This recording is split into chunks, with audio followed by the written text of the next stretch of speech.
Yogesh train के ऊपर की सीट पर सोया हुआ था। जैसे ही ट्रेन रुककर आगे अगले स्टेशन से चलती है तो उसकी नजर एक नीचे की सीट पर जाती है, जहां पर वो देखता है कि मेरी पत्नी 6 साल पहले तलाकशुदा पत्नी राधिका एक फटी सी साड़ी में एकदम नम हुई, इमोशनल एक जो कि नीचे की सीट पर बैठी हुई है और इधर उधर वो पागलों की तरह लखा रही है। और वो पुरानी सी एक फटी सी साड़ी में बिल्कुल पूरी तरह से दुबली पतली वो बैठी हुई है। आखिरकार दोस्तों उसे वो देखता रहा तो वो सोचता रहा, योगेश ऊपर की सीट से बैठा हुआ उसको देख रहा है और सोच रहा था कि आखिरकार इसने अभी तक शादी की भी है या नहीं की है, आखिर ये कहां से कहां जा रही है, आखिर इसकी परेशानी क्या है। इतने बात सोचता है तो इतने में राधिका की नजर योगेश पर पड़ती है। तो एकदम से जब योगेश अपने मुंह को फेर लेता है, एक तरफ कर लेता है कि राधिका को यह ना महसूस हो कि योगेश इसको पहले से देख रहा हो। तो एकदम से जब उसे देखता है तो राधिका देखकर उसे मुंह फेर लेती है, अपना चेहरा जो कि खिड़की की तरफ कर लेती है, साइड की तरफ कर लेती है। लेकिन योगेश ऊपर की सीट से नीचे उतरता है और कहता है, एक लड़का वहीं पर एक अगली वाली सीट पर बैठा हुआ था तो उससे कहता है कि भैया तुम ऊपर की सीट पर चले जाओ, मुझे यहाँ पर थोड़ी देर बैठना है। तो वो मान जाता है जाने के लिए, वो ऊपर चला जाता है तो वहां पर शिफ्ट हो जाता है। थोड़ी देर उसे देखता है और कहता है कि तुम कहाँ जा रही हो। लेकिन जैसा कि वो उसके साथ में पहले 6 साल तक रही थी, 6 साल बाद में उसका तलाक हुआ था और 6 साल उसको तलाक हो चुके हैं। जो योगेश है राधिका की एक एक बात से वाकिफ था कि ये कैसे रोती है, कैसा इसका दिल है, किस तरह से ये इमोशनल होती है। तो राधिका उसकी तरफ नेला खाते हुए साइड की तरफ जो है कि वो अपने चेहरे को मुख को करी हुई थी और वो देखती नहीं है, हल्की उसकी हल्की हल्की सी आंखें नम हुई थी। दोस्तों अगर आप लोग इस कहानी को 10 मिनट निकाल कर आगे तक सुनोगे तो वाकई में आपकी आंखों में इस कहानी को सुन करके आंसू आ जाएंगे। हालांकि आप लोग यार इस कहानी को, अगर आप वाकई में कहानियां सुनना चाहते हो, दिलचस्प कहानियां, इमोशनल कहानियां, सच्ची प्यार की कहानियां, तो आप लोग इस कहानी को सुने, 10 मिनट का समय निकालकर इस कहानी को एक बार जरूर सुने। तो आखिर वो पूछता है क्या तुमने शादी की है, योगेश राधिका से पूछता है।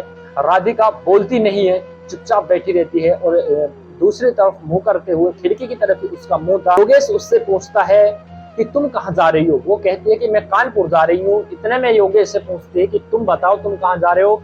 योगेश कहता है कि मैं भी कानपुर जा रहा हूँ, मेरा कोई काम है इस वजह से, लेकिन तुम क्यों कानपुर जा रही हो। वो कहती है कि मेरा भाई कानपुर में ही रहता है और वहीं पर वो नौकरी करता है, तो वहीं मेरी माँ है जो बीमार है, हॉस्पिटल में एडमिट थी, अब वो मेरे भाई के पास में ही रहती है, मैं मेरी माँ से मिलने के लिए जा रही हूँ। इतने में एक कुल्फी बेचने वाला उस ट्रेन के जनरल बोगी के अंदर आ जाता है और योगेश की नजर उस कुल्फी बेचने वाले पर पड़ती है और योगेश उसको बुलाकर कहता है कि तुम 2 कुल्फी दे दो। लेकिन वो कुल्फी तो ले लेता है। जब योगेश राधिका को कुल्फी देता है तो राधिका कुल्फी नहीं लेती है, कहती है कि मैं एक शर्त पर ही कुल्फी खाऊंगी, सिर्फ इनके पैसे मैं दूंगी। योगेश कहता है चलो तुम पैसे दे दो लेकिन तुम कुल्फी तो खा लो। दोनों कुल्फी खाते हैं।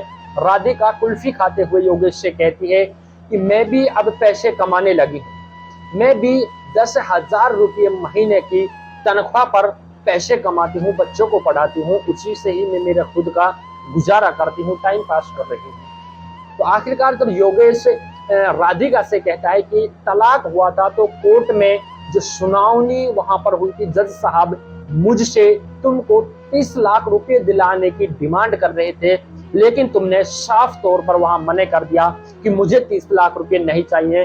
तुम वो 30 लाख रुपए ले लेती तो आखिरकार अपना खुद का कुछ बिजनेस करती, कुछ अपना अच्छा आगे काम चलाती, उससे तुम्हारा अच्छे से गुजारा हो जाता। लेकिन राधिका कहती है कि आखिरकार फिर मेरा जमीर मुझे हर वक्त कोसता रहता।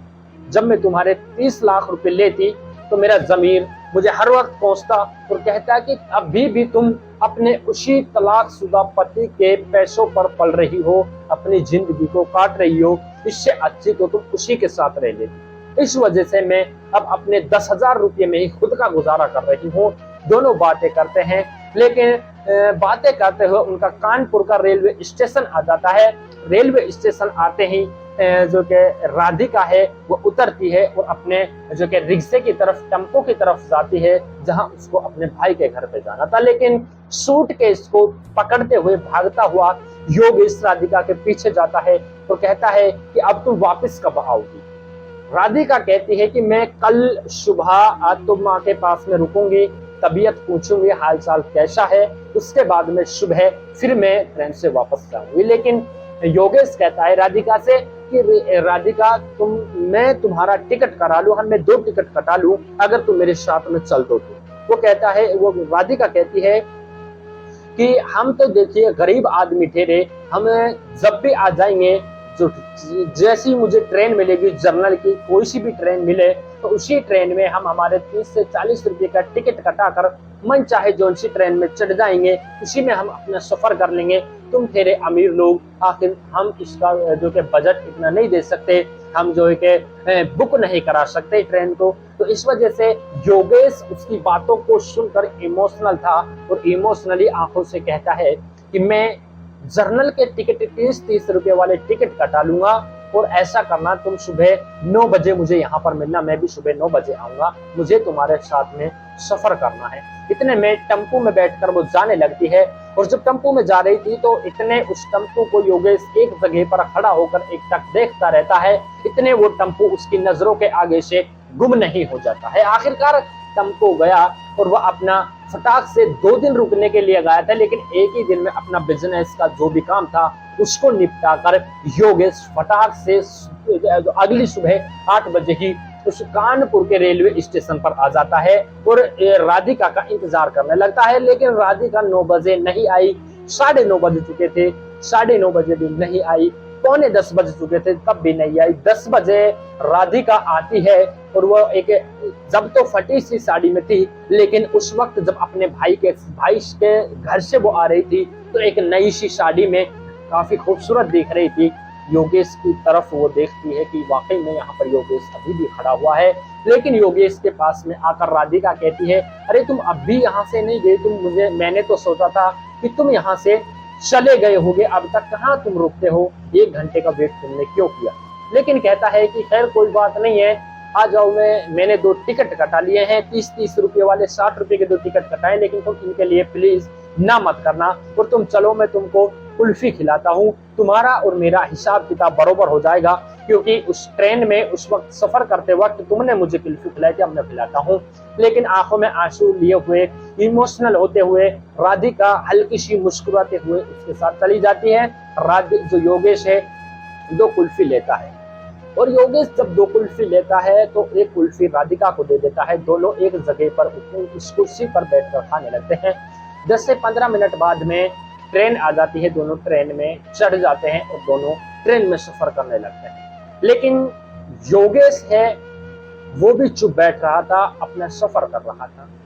तो आखिरकार राधिका है जो योगेश से कहती है कि तुम बात कैसे नहीं कर रहे, तुम खामोश क्यों बैठे हो, आखिरकार हम यहाँ पर दोनों एक साथ सफर कर रहे हैं, कुछ तुम मुझसे बातें करो, अरे कैसे भी रिश्ते के तौर पर नहीं तो खाली दोस्ती के तौर पर मुझसे तुम बातें कर लो। लेकिन जो कि योगेश कहता है कि मुझे तुमसे दोस्ती नहीं करनी है, मुझे तुमसे दोस्ती नहीं करनी है। राधिका को एकदम से झटका लगता है।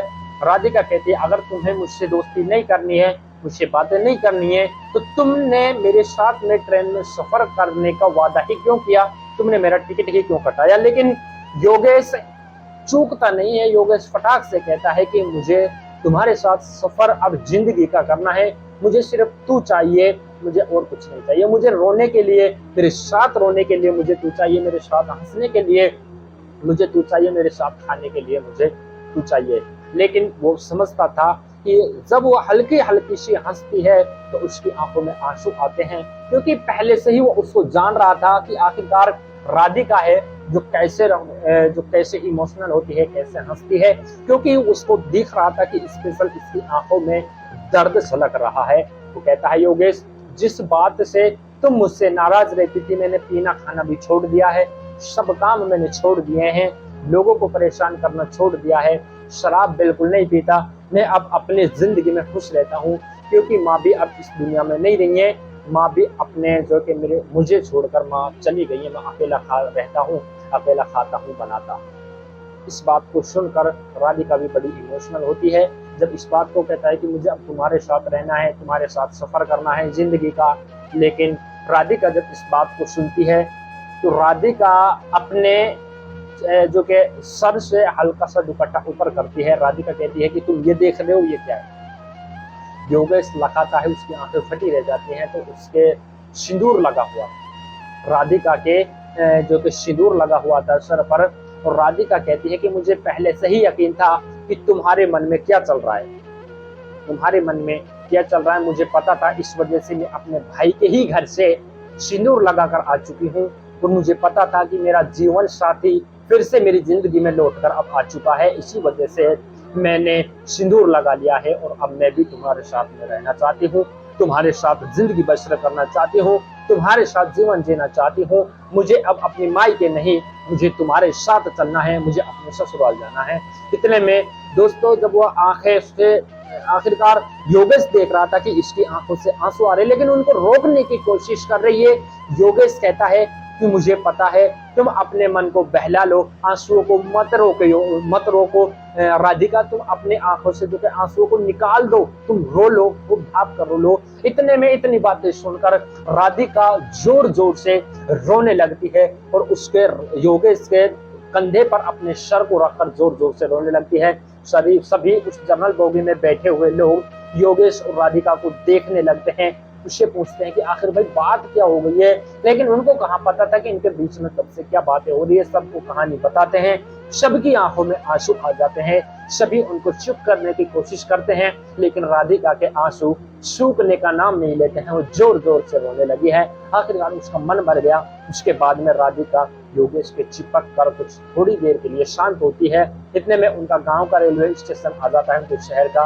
दोनों उतरकर अपने घर पर चले जाते हैं, दोनों फिर से हंसी खुशी जिंदगी गुजारते हैं। दोस्तों आप लोगों को ये कहानी कैसी लगी कमेंट सेक्शन में जरूर बताएं।